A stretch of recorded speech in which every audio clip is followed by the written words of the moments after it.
Welcome to After the Bell, a podcast for cancer thrivers. Hi, my name is Lauren Kramer. I am a stage 3 breast cancer while pregnant survivor. And today we're talking to Lindsay. She is a tongue cancer survivor and she was diagnosed at 18 weeks pregnant. We had such an amazing conversation. Lindsay is so strong and she truly shares a story of hope. You don't want to miss this episode. It's such a great listen. Please welcome Lindsay with me. Welcome, Lindsay. I am so glad to have you here. How are you doing? I'm doing very well. Thank you. I'm so honored to be here. So excited to chat because for so many different reasons, but I'm very excited to hear about your story and kind of how you've gotten through till where you are today. Where did this all begin for you? Let's just jump right into it. So my husband and I decided that we would try to start a family after I turned 30. And luckily enough, we were pregnant with our first baby and shortly thereafter. And when I first was, pregnant, I was a rule following fool, like all of the old wives' tales, like everything. So like, the nail polish and, not hot showers. I stopped like running, all these stupid, silly things that, a first time, not all, but me, just bought into. So, and one of the rules is that you go to your dentist for an 18-week cleaning. And so I, of course, booked that appointment, right away and went to, my dentist that I've been seeing for years. And he had made a note the last time that I was in about a spot on the tip of my tongue. And unfortunately, I skipped my next appointment, probably because I was too busy and just, forgot all about it. But when I followed the rule, I went. And so it had been a year since I'd been there and the spot was still there. So he recommended that I just go and have it biopsied, the whole time reassuring me that, of course, it was nothing. Let's just take the precautions. So I went and obviously had the spot biopsied. And a couple of weeks later, the oral surgeon called and said that it did, in fact, come back as cancer. Squamous cell carcinoma. And she had already lined up an appointment with an oral surgeon at UPMC that afternoon. And so my husband and my mom and I went down to the city and met with Dr. Ken, the surgical oncologist. And, I was 18 weeks pregnant. And his recommendation at the time was to do a short surgery, about a 3-hour surgery, to remove the tumor and then lymph nodes to be sure they were clear. I mean, tongue cancer of all things. I never smoked. I, of course, socially drank. And when the biopsy fully came back, it was not HPV, which is so prevalent. So just a crazy thing. So I went into surgery. My husband and I had just closed on a house. So we were doing small renovation projects and we moved in, on a Monday and found out we were having a boy on Tuesday. And then Thursday, the results of the small surgery did come back that while the cancer hadn't spread to my lymph nodes, it was growing in an aggressive manner. So there was, a little bit of cancer and then a clear margin, but then a little bit of cancer. They call it a skipping pattern. At that point, I thought, just a little surgery, everybody assured me that it was safe, the baby was safe. But at that point, they all recommended that I had what's called a hemicolectomy. So that meant that they would remove half of my tongue and also recommended chemo and radiation because the more I learned, the more I researched, obviously, in women, it can be very aggressive, especially if it is not in the HPV family. Wow. So it was pretty overwhelming. So the day after Christmas that year, I was about 25 weeks pregnant. I went through a 10-hour surgery and yeah, I know. And the surgeon was kind enough to conduct the surgery at Mickey Women's Hospital here in Pittsburgh. And it's obviously known for women's health. So they monitored the baby, Carson, my son, the entire time. And then I did spend about 9 days in the ICU.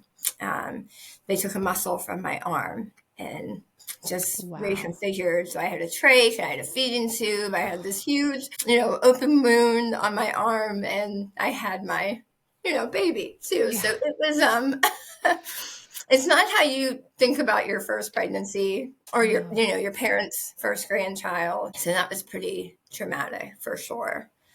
And Yeah. yeah. So then the recommendation after that was to complete 6 weeks of chemo and radiation as well, just to like attack it aggressively, you know, get in there. So I was induced a month early, and Carson, my son, was born in February. And I started chemo and radiation the following week. I went to the city every day, 5 days a week, early in the morning, had chemo one of those days, but 5 straight days of the radiation. And I was so lucky that we had my mom and my mother in law to say, with the newborn baby, my husband was still working. Yeah. And then certainly like my family and friends who drove me every day. And yeah, it was crazy. I'm so glad to hear you had a good support system because that is so intense. And I have so many questions just Yeah, hearing okay. all of I know. I that. was talking for a long No, time no, there. no. I want to hear it all because it's just like there's so many layers to that of like being a first time mom, being diagnosed when you're pregnant, going through these massive surgeries and like what your like your like everything. Now I didn't catch it. Did you say you started chemo after you were like after you delivered? I did. So Okay. there's a rule that the surgeon and my radiation oncologist said that we wanted to complete the treatments within 100 days Okay. of the surgery. So, we mapped everything out. We met, with maternal fetal medicine. Of course, they followed me the whole way through. We met with, the NICU. Everybody at UPMC was so intertwined and carrying me with kid gloves. So I was lucky enough that I could wait to do the treatments after I delivered Carson. So, and luckily they Amazing. induced me and I didn't have to have a C-section either, which would have been, another really big Another surgery. surgery. Yeah. And delivery wasn't easy, obviously, because he was early, but he came out perfect, healthy, over Oh. 7 pounds, just perfect. There are some women, obviously, that do have to go through the treatments during Yeah. pregnancy. Yeah, absolutely. I was going to ask because I do know for me at least, I was able to do chemo. I wasn't able to do radiation because obviously like location and whatnot. But I was wondering if you had, because I know there are some people who can have radiation just because of the location of the cancer. Um, Exactly. so I thought that was important to note for anybody who's listening if they are going through this, obviously. Yeah, Um, you're exactly right. And, when I was first diagnosed, I just Googled pregnant yeah, with cancer.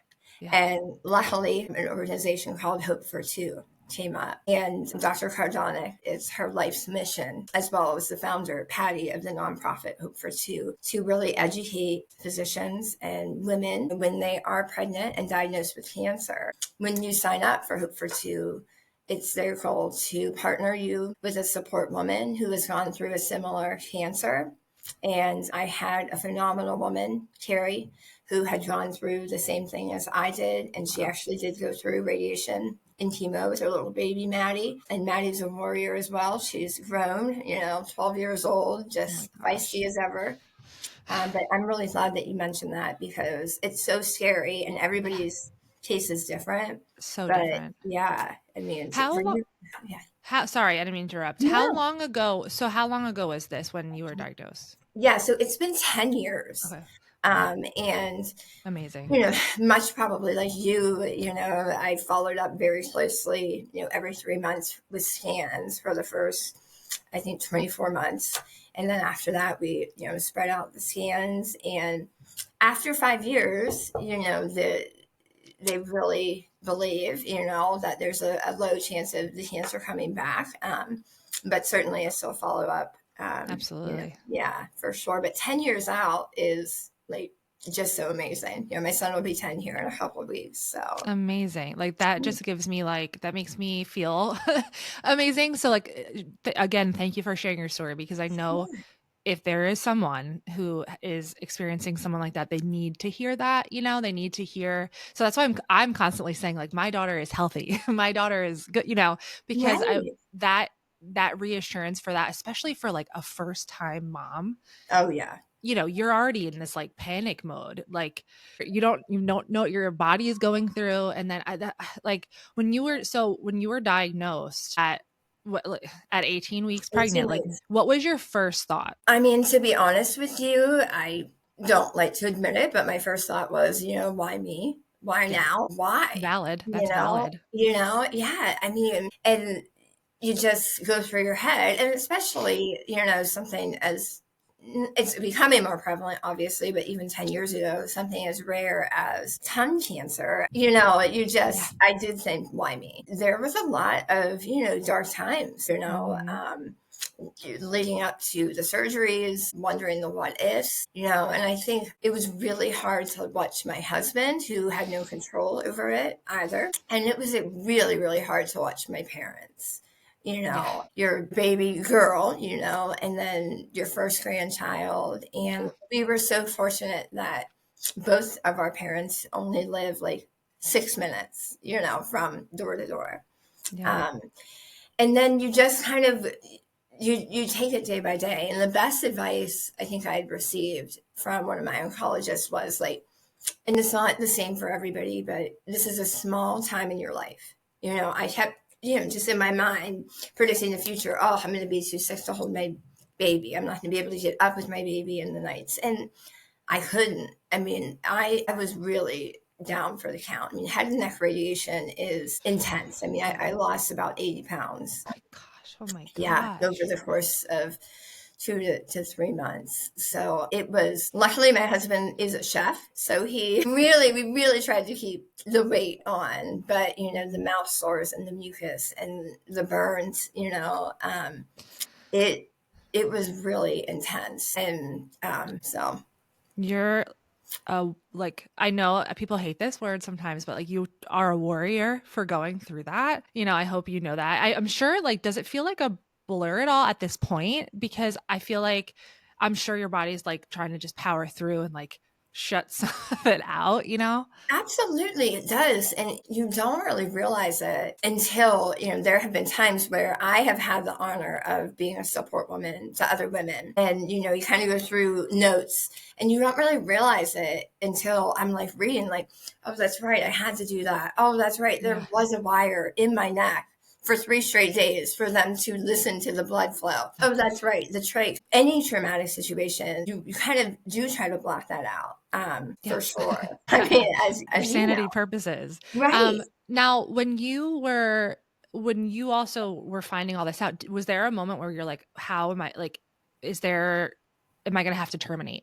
Because I know a Oh lot yeah, of, yeah, I felt that like, I'm sure a lot of women feel that because you see in the TV shows and like movies, like that's what exactly. happens. Like that's what's recommended, it's like, It is. Luckily, the place where I had my cancer, was not as far down as a breast cancer where you couldn't have, the radiation. And luckily, when we caught it, the timing worked out. But had I been pregnant and had to go through the treatments, and then you have that guilt, right? Like, mhm, and you think about the extra stress that's on your body for the first pregnancy, just normal everyday full-time work stress. But there were days where my husband would be working, but my mom was always by my side, and we would go from hospital to hospital to hospital in Oakland and Pittsburgh. And I mean, we would see 6 doctors at a time, and it was very taxing. And I worked full time up until that point as well. yeah,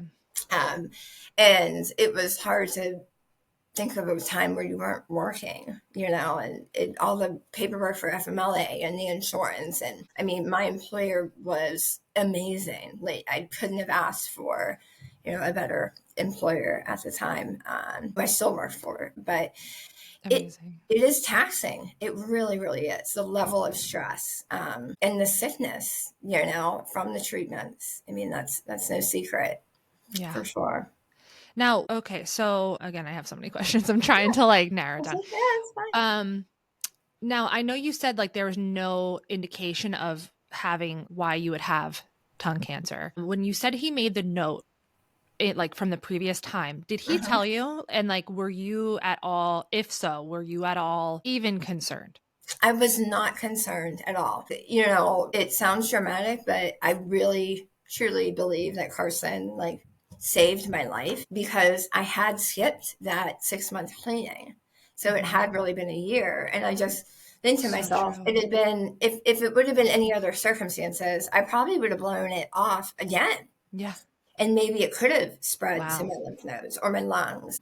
And so, no. And even up until until I received the phone call, we all just were like, okay, it's nothing, Yeah. because I really didn't have any risk factors. I mean, every day when I was at radiation, I'm sitting with like 75, 80-year-old men, who smoked all their lives. Yeah.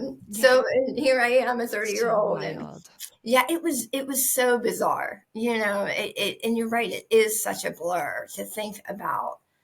Really, I mean, all of the emotions. And I think, too, what was really difficult is I really couldn't talk for a long time. I mean, the pain, from the surgery, let alone Yeah. the trauma there, to, going through the treatments. So it wasn't even like I could connect with people, Yeah. um, or even talk to a therapist. Oh, It jeez. was it was really tough. And you think about like food, I know it's important to everybody, but you don't realize how important it is until you really can't sit down and enjoy a meal with your family. Hmm. Um, and that was really, really emotional for sure. How long did it take for you to be able to speak, like at least well enough to have a conversation? After the surgery, I was so lucky. I was so fortunate. We had been prepared for me to come home with the trach, to come home with a feeding Oh, tube. And by the grace of God, I did not have to come home with either of those things. So amazing. I was certainly able to talk, but I went through weeks of speech therapy. Hmm. And then during the radiation, I mean, there was probably a solid like 4 to 6 weeks. Even after the 6 weeks that you complete the radiation, it compounds. So even though I was done, let's say Yeah. by Easter, Good Friday really was my last treatment, which is, really kind of a spiritual thing to me too. But even then, that's when I was really down. I mean, down for the count, Yeah. and it just weighed on me that, I felt like I couldn't be a proper new mom either, Yeah. Yeah. I I totally mean, understand that.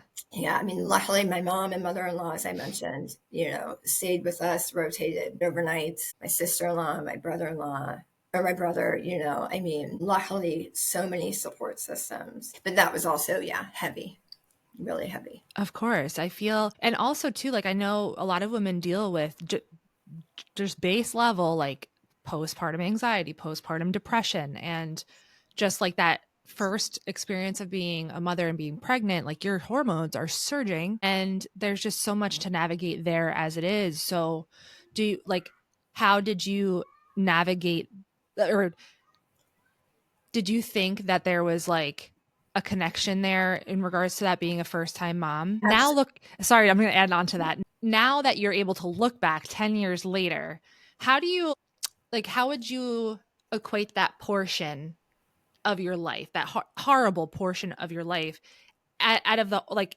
in terms of the overall time frame of parenting? Because like you said before, like you can get so consumed by like the now, like this is horrible now, I hate the right now, you know.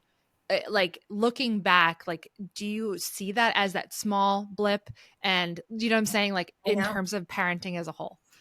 Yeah, as parenting as a whole and knowing what I know now, Yeah. right? 10 years later, obviously, as we age, we have a lot more wisdom. I don't believe that I missed out, you know. It when you my biggest thing was, the bonding with Carson. I got to hold him. I slept most of the time. There aren't as many pictures during those first 4 months as there are with my second son. I didn't have a real baby shower. Hmm. You didn't get to do the things that you thought you were going to do. But now looking back and maturing and realizing and having more life experience, it's just what it was. What I would tell myself then is, yes, this is not going to be fun. You are going to feel like you're missing out. Yeah. But the newborn baby, really just needs to be fed and loved and the Yeah. diapers changed. But at the time, you really are dramatic. I know Yeah. I was, Yeah. and now with more life experience, I realize that I was so here. It was really hard. I mean, I was up at 6 a.m., every day. Somebody was driving me to the city. Mondays, my chemo ran over like 5 or 6 hours. It was That's long. administered really slow. Right. Wow. So I had Did you that. have a reaction of some sort, or did they need it to be slow for what reason? The cisplatin, they just administer it really slow, the pre-drugs and then the after hydration, That's a all of long that. day. It is. It's such a long day. Draining. It is. We live an hour from the city, but it was February, so the snow, and you wanted to leave early, and then you worry if the radiation machine was down that day, and Oh my you gosh, know yeah.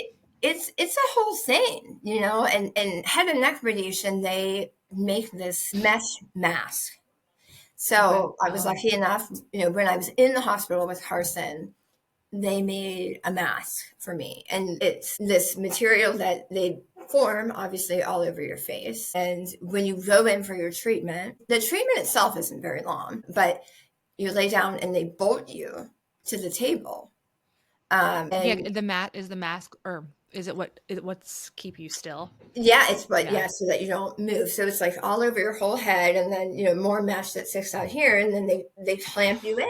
And again, looking back, like, okay, that's what you had to do. But I Yeah. mean, that in itself was, 30 times. Just by the end of that, you want to take the mask and roll it over with your car.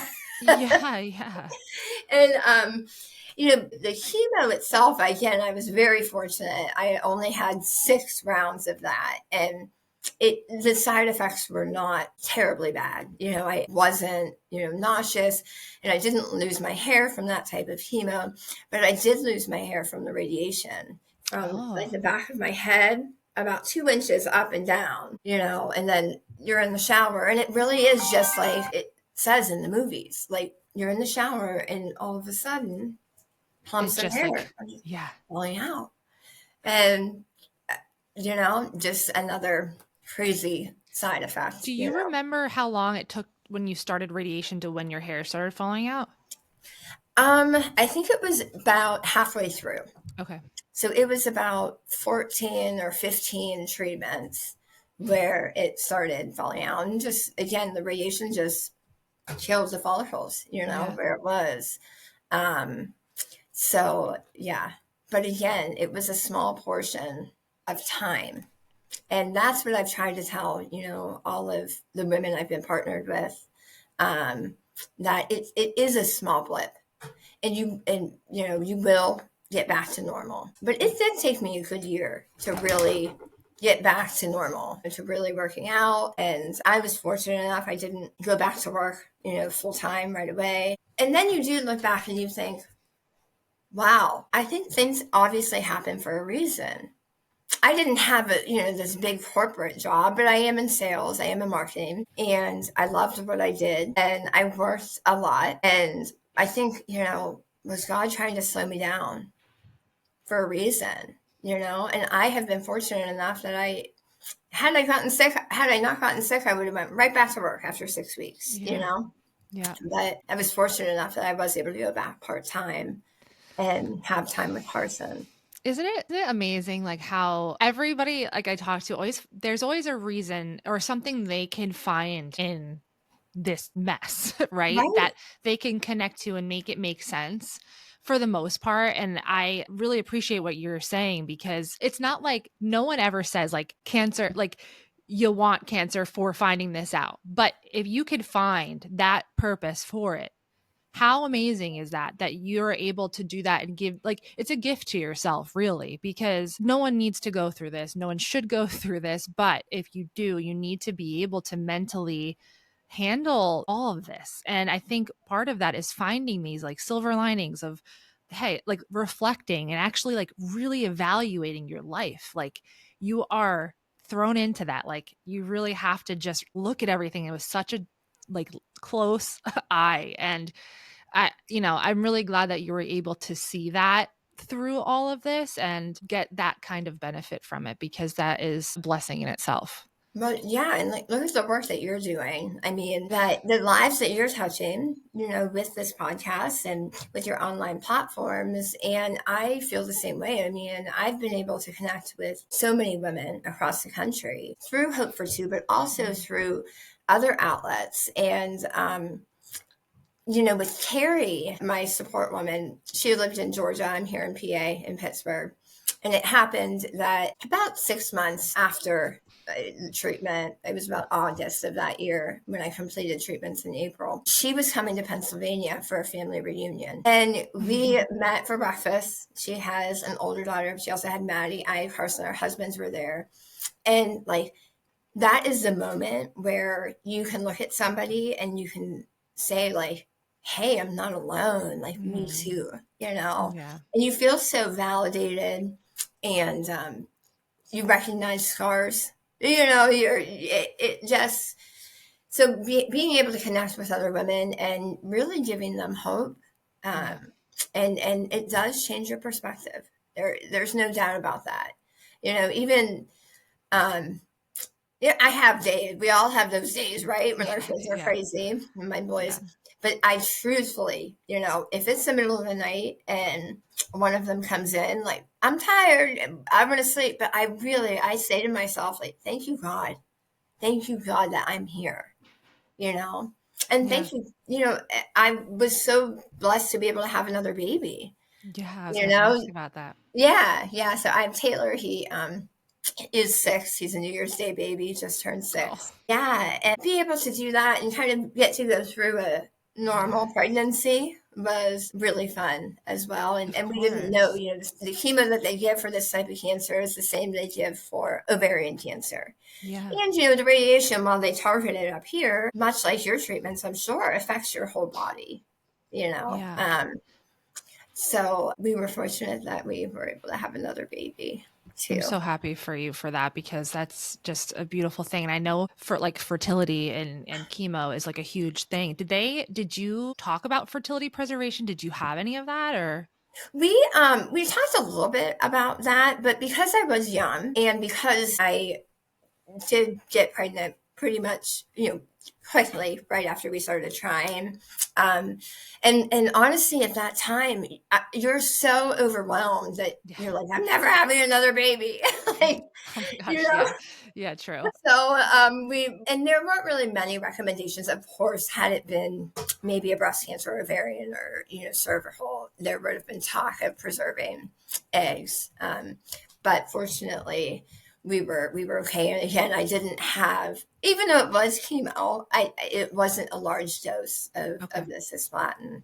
But did you have to go through any of that? No, so I was pregnant with my second Oh, child okay, when yeah, I went through it. So we were like, we're good. Like, if we can get through this, like, we'll be plenty happy. Like, we were absolutely, just happy that we were able to, like, continue on and have hope for our family to be a family of 4. And so we were not going to push our luck.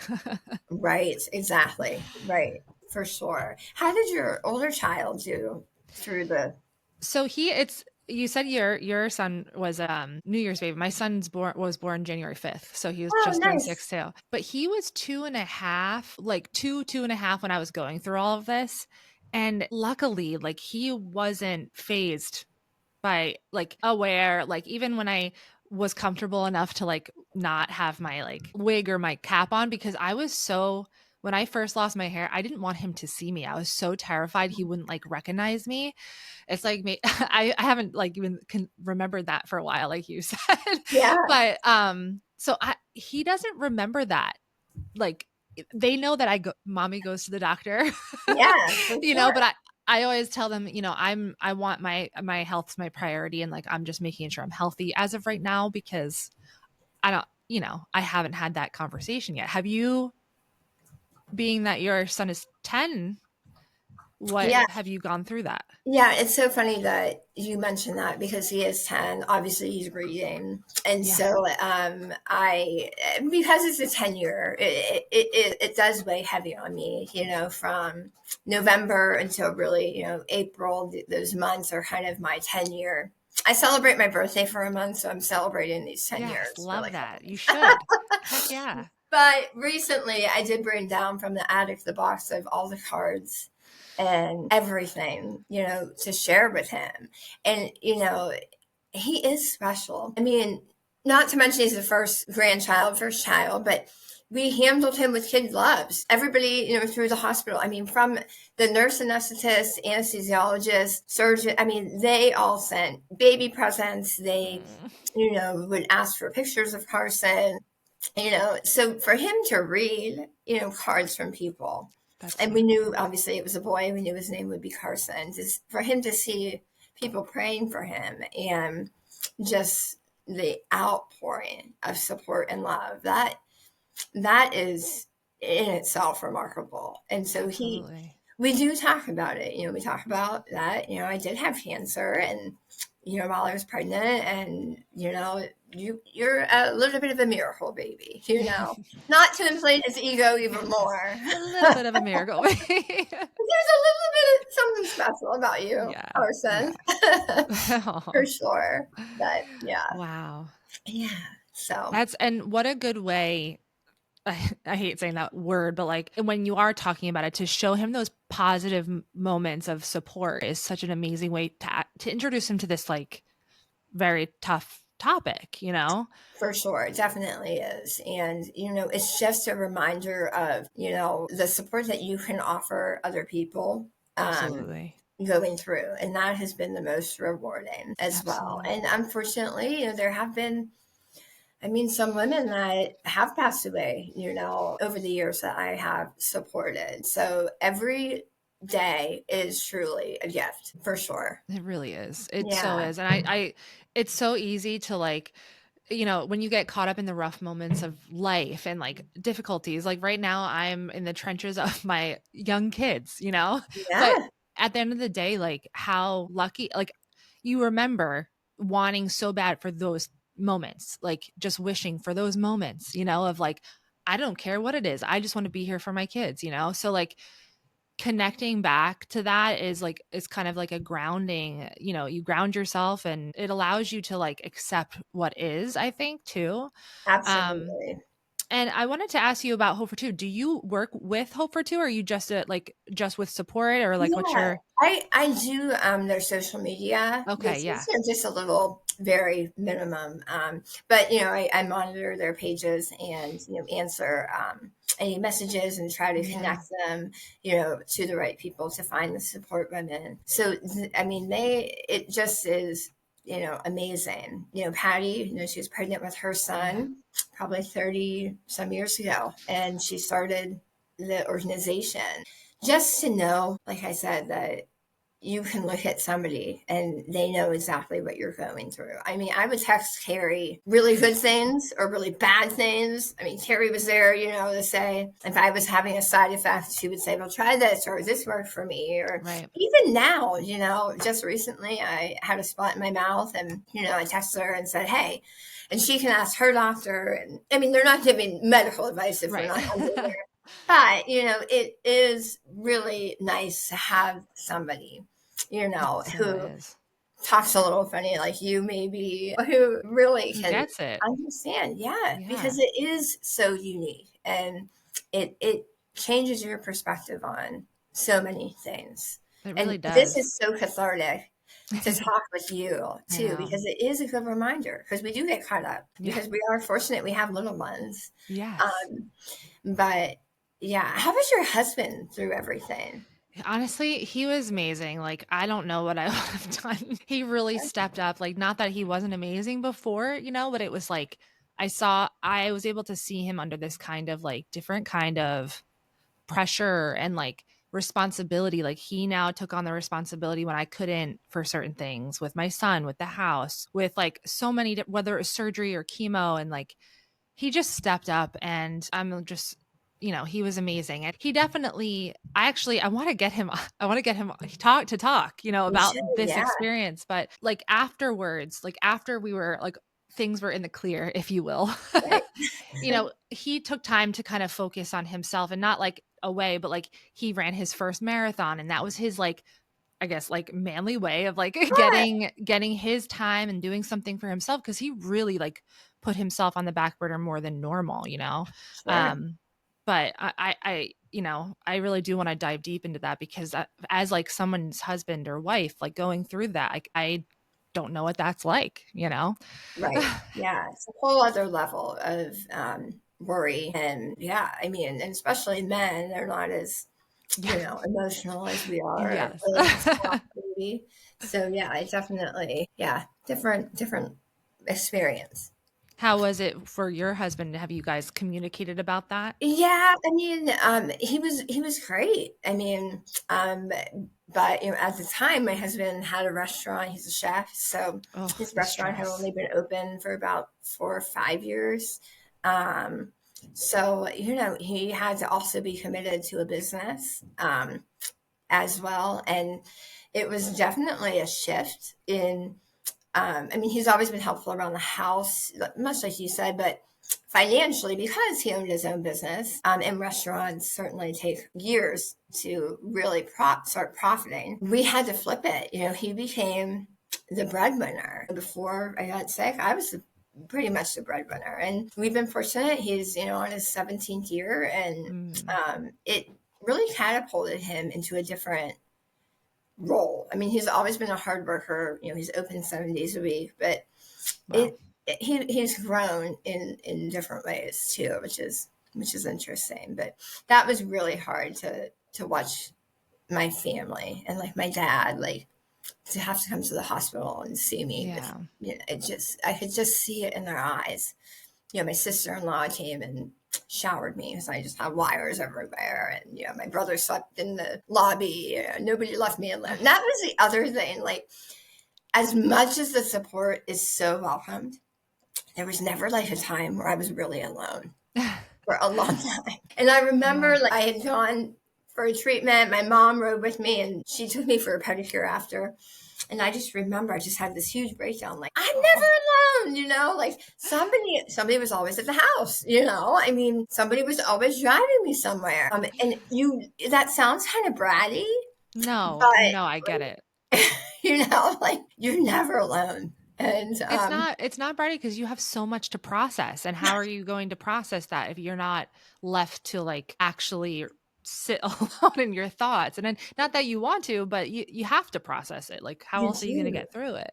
Exactly. And before we're done, like kind of back to the postpartum and everything, you can't tell if it is because of, pregnancy Right. and childbirth and the hormones, or if it was, radiation, chemo, all this. But, there was definitely dark days. And I allowed myself to feel that. And I did rely on, small dosages of, an anti-anxiety, for sure, to be sure that my body could rest Mhm. appropriately, I'm especially so that. glad you said that, because Yeah, there's so much like, people are afraid. And if you need support and you cannot find it within your own, whatever measures you're taking to try to combat it, ask for help. It's okay. absolutely. You're allowed to. And there's nothing wrong with like trying to get a little support to get you to the point you want to be.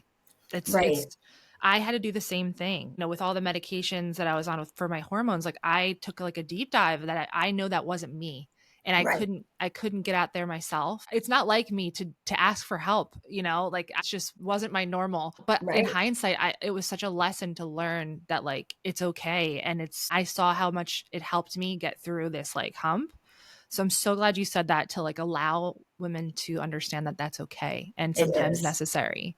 Yeah, it's such a big part in healing your body after childbirth, making sure that you're getting enough rest and making sure that you're present enough as well, Yeah. to be there. So, and yeah, it's such a taboo, but it's Yeah. such a serious subject. I felt it after my second, child. I mean, I recognized it, as, anxiety for sure. And I mean, there's nothing wrong with a medication that helps you get through that day to day. Yeah. I truly believe that. So, I yeah. agree. Now that you mentioned your second pregnancy, and now having experience like that as your first pregnancy, going into your second, Did you